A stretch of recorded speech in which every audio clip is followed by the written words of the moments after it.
Hi guys, it's Ned again.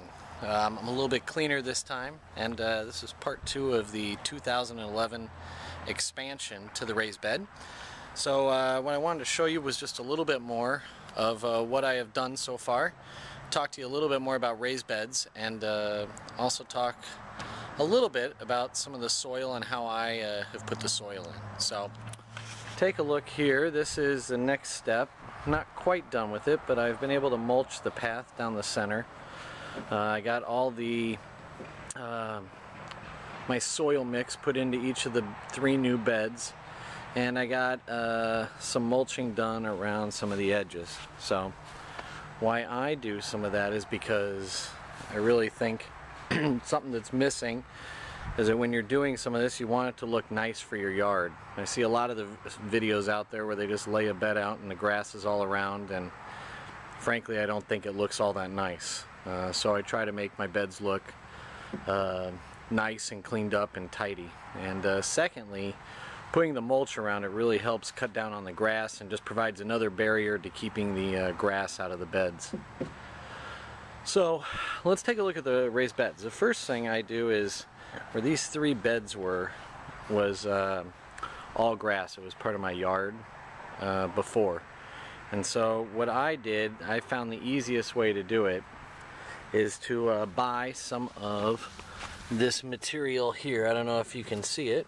It's a black material that's, I don't want to say it's impermeable, but it's pretty good at stopping grass from coming up.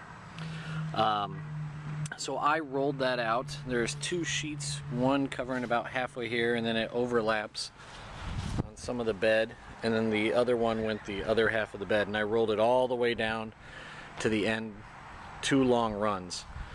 And actually I had my son help me, and so it's a good way also to get kids involved with doing some of the gardening. And my oldest boy thought it was fun to be out moving stuff around and playing in the dirt. So as I think all kids do. So I rolled that down and I laid that underneath there, and frankly that'll do a pretty darn good job of keeping the grass out of there. Around the edges, which you can see I need to kind of touch some of this up here, I went and I put mulch to hold it down so that it wasn't just flopping around in the wind. And to give an extra layer of protection, so the grass has to work that much harder, is I put some thick sheets of newspaper underneath here. In some other areas I put some cardboard, and what that'll do is that'll really be kind of like a first barrier to really kill off a lot of the grass. It won't be able to penetrate it, and then by the time it does, then it'll still have to go through the black mesh, so it probably will never get through there. And frankly, like in a year or so, the good thing is that the newspaper and the cardboard that I used will have decomposed and it'll be gone. So if you have access to a bunch of newspaper or cardboard, you could use that and lay that down underneath the beds instead of the synthetic material I used. And if you put a good thick layer on it down and then put your dirt on top of it, you should be good to go. And you can plant right into it, and within a year or 2 that cardboard and newspaper will have broken down and turned into good compost, further feeding your plants with healthy soil. So let's talk a little bit. So once you go up from there, the next step is actually building the raised bed. And I talked to you guys a little bit about this before. My bed is made out of cedar. I chose cedar because that's what a lot of fence material is made out of, and it lasts a pretty darn good long time. I didn't want to use just regular pine because in a couple years it would rot and it would be gone. And I didn't want to use any treated lumber because I don't want the treated materials kind of leaching into the beds. That's the whole point of what I'm trying to avoid, is using and getting some of those chemicals into my system, so, and into the family system.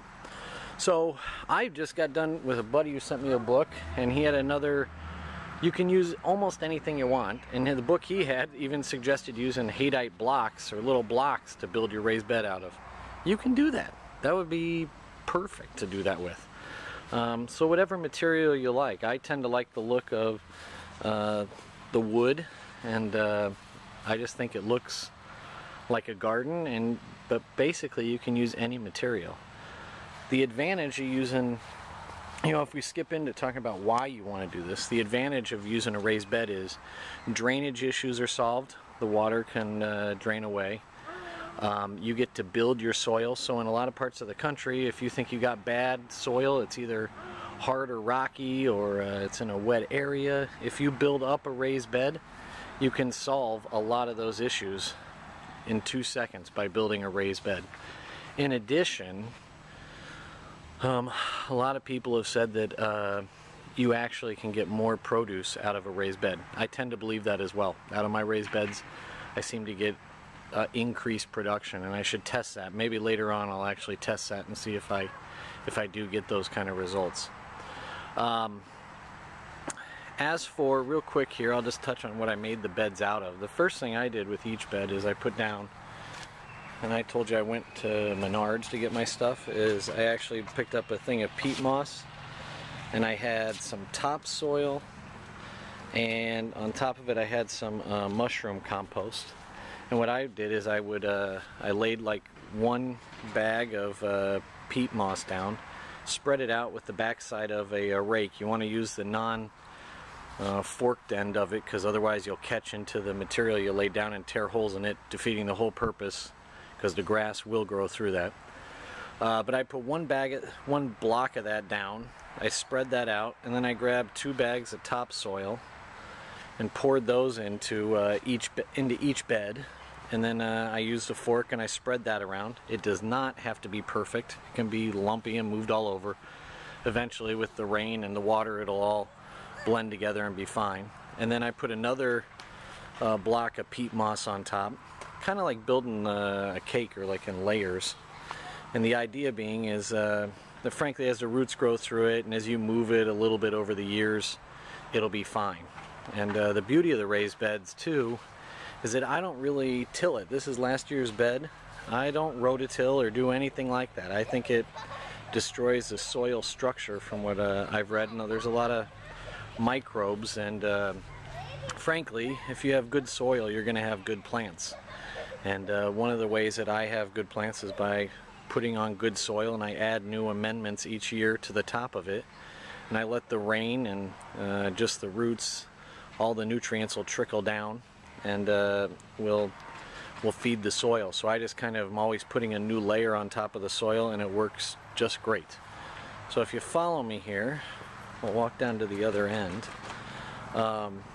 Then once I was done putting on the mushroom compost, I put another layer of peat moss on, and I spread that out, and I smoothed it out. Now I'm just letting it absorb water.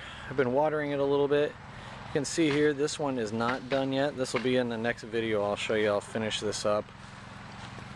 Some of this over here. I got to clean this up over here.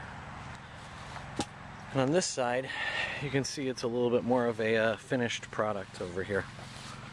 And I think it looks pretty nice. And so we'll be ready. It's about April, what is it? It's April 13th today. And my rule of thumb is normally for the summer vegetables, I like to plant on the weekend either side of Mother's Day, depending on what the weather looks like. What you want to avoid is any freezing temperatures for the summer vegetables. If you can do that, you're good to go. One last thing I guess I'll touch on here is that you'll notice that this bed isn't very high above the grass. I don't know how well you can see that, but it's not super high above the grass. Well, as the dirt, and this will kind of not compact down, but it'll go down a little bit. Over a couple years, as I add more amendments to it and the soil goes up, if I need to, and eventually I will need to, is I'll add a second layer like what you see over here of wood. And it's as easy as buying another couple boards, making a single cut, and going up with it, and it'll give me plenty more room to add soil and continue on growing. So that's all for now.